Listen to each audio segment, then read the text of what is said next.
Here's the intro. Balake. Where is Balake at? My name's Blake. Do you want to go to war, Balake? I'm for real. Hey, Aaron.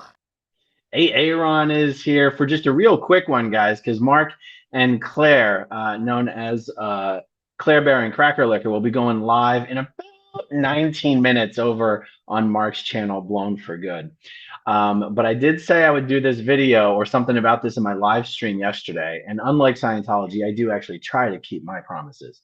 Okay, this segment of SPTV is going to be about as SP-ish as it gets. There is nothing more SP in Scientology than talking about Scientology's super confidential upper OT levels, particularly Xenu and the body thetans. I want to give a special thanks to viewer Chris Russell, who sent me an edited version of the South Park episode where they talk about the Xenu story. He used the animation from that episode about the Xenu story and laid on top of it LRH's own words from the lecture where LRH is talking about Xenu for the first time. This is the secret confidential lecture where L. Ron Hubbard is telling the Scientologists at this briefing about Xenu. This is the first time anyone's ever hearing about it. The product here is fantastic. It's only a couple minutes long. I have got to share this with you guys. Let me make sure we're at the beginning here. I mean, this is unreal. Okay. Once you've watched this video, you have achieved SP level 15, at least. All right, here we go. Uh-oh, I hit the wrong button. Of course I did. You know, when you're dealing with SP stuff, it's just very easy to go PTS, you guys. Ah, can you guys hear that music? Okay, let's try that again. SP level 15, activate. No, I'm still hearing music. You see, Stan, there is a reason for people. You see, Stan. Okay. SP level 15, activate. You see, Stan, there is a reason for people feeling sad and depressed. An alien reason. It all began 75 million years ago. And they had elected a fellow by the name of Xenu, not knowing what the hell they were doing, but fed all kinds of false orders, were fed in against the population to pick them up one after the other. The trick was to shoot somebody, disable somebody, very often a needle into a lung, and at the same time to hit him with frozen alcohol and glycol, which all they had to do was pick him up and put him in a refrigerator, and they had him, boy. Boxed them up in boxes, threw them into space planes, which are the exact DC-8s. The DC-8 airplane is the exact copy of the space plane of that day. And they took these people in boxes and so forth, and they dumped them, and then they set off hydrogen bombs on the top of each primary volcano there is on this particular planet. And when they blew up, it blew the thetans into the air, and after the bomb, an electronic ribbon was erected over the area of it and put in front of projection machines, which with sound and color pictures with a 3D super colossal motion picture, which has to do with God, the devil, space opera, you know. There is no such thing on this planet as a body thetan. I mean, a person who has no body thetans, a body that doesn't have any body thetans. It's something like trying to tell me that cows exist on the planet who have no heads. They attach themselves to all mankind, which still to this day causes all our fears, our confusions, and our problems. There you go, guys. And thank you for letting me know in the chat that I did not have my mic selected. I got to tell you, not only, first of all, that's what I get for trying to rush a video like 15 minutes before Mark and Claire are going live. But I'll tell you, when you mess with the powerful OT material, it's very easy to succumb to the weight of your own overts and to go PTS, if only to yourself. I mean, I'm probably going PTS to myself in this video. I'll probably wake up tomorrow with pneumonia. You know, the Scientology, I say the Scientology cosmology sometimes, and I realize I'm probably using that word just wildly inaccurately. But Scientologists' understanding of the reality of existence and the universe and the Earth's place in the cosmos is somewhat simple at the lower levels before the introduction of body thetans on OT3. And I'll explain what I mean here, but I also want to point out something. Scientologists do believe this stuff is literal. These are not stories. This is, you know, the Xenu story does fit in with L. Ron Hubbard's explanation of the nature of existence and reality and Earth and the solar system and the galaxy and all that kind of stuff. In order for the Xenu story to be true, the way L. Ron Hubbard tells it, the volcanoes that presently exist on Earth would have to have existed 75 million years ago. And I'm pretty sure there's not a scientist or a geologist or whatever that would tell you that any of those volcanoes existed 75 million years ago.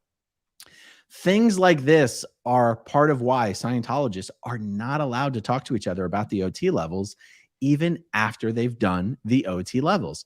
If you're an OT3, you are not allowed to talk about OT3 with other Scientologists who are OT3. If you're OT8, you're not allowed to talk about OT3 with other Scientologists who are OT8. There are just no circumstances in Scientology where people are allowed to have conversations with each other about the confidential materials.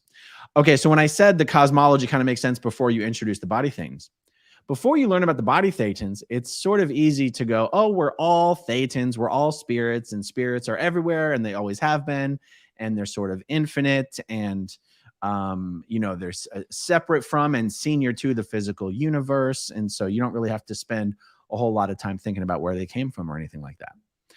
But now L. Ron Hubbard on OT3 talks about Xenu and the body thetans. Well, this makes things a little more complicated because now there's two different types of thetans. The thetans who occupy bodies and animate bodies, there's only supposed to be one thetan per body in charge of the body. These body thetans are now a lesser tier of thetan. They're like extra effed up. And my understanding of it is that in order to be a body thetan, you have to have been one of the thetans who got blown up in the volcanoes with the hydrogen bombs 75 million years ago. That was a specific group of thetans.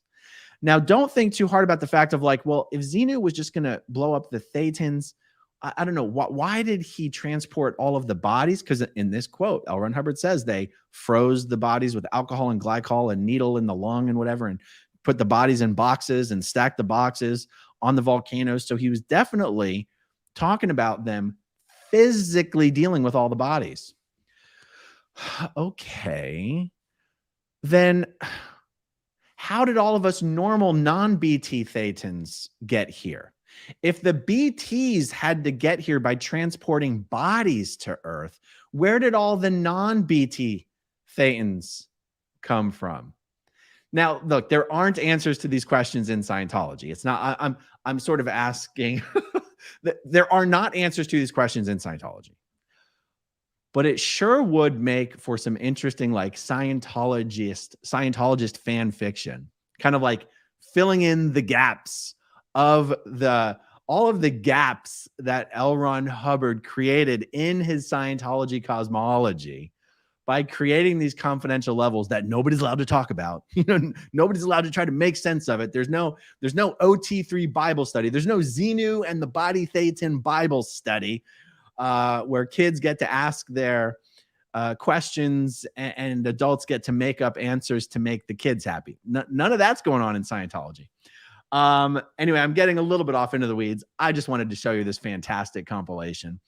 But you know, he says there's no such thing as a body that doesn't have body thetans. So mommy and daddy, where did thetans come from?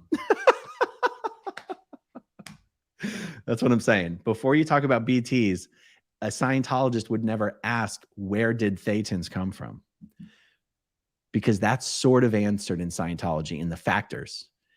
But once you start talking about BTs, you're like, but if that's how the BTs got here, then where did normal thetans come from?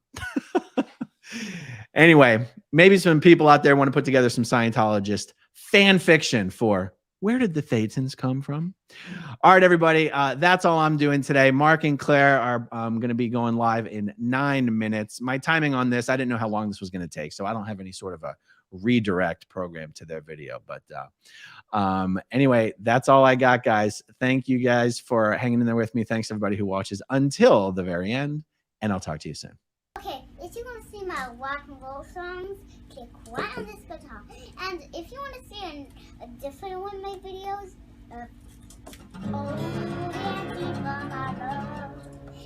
then you could click right inside here. If you have subscribed or not, subscribe right here. Bye.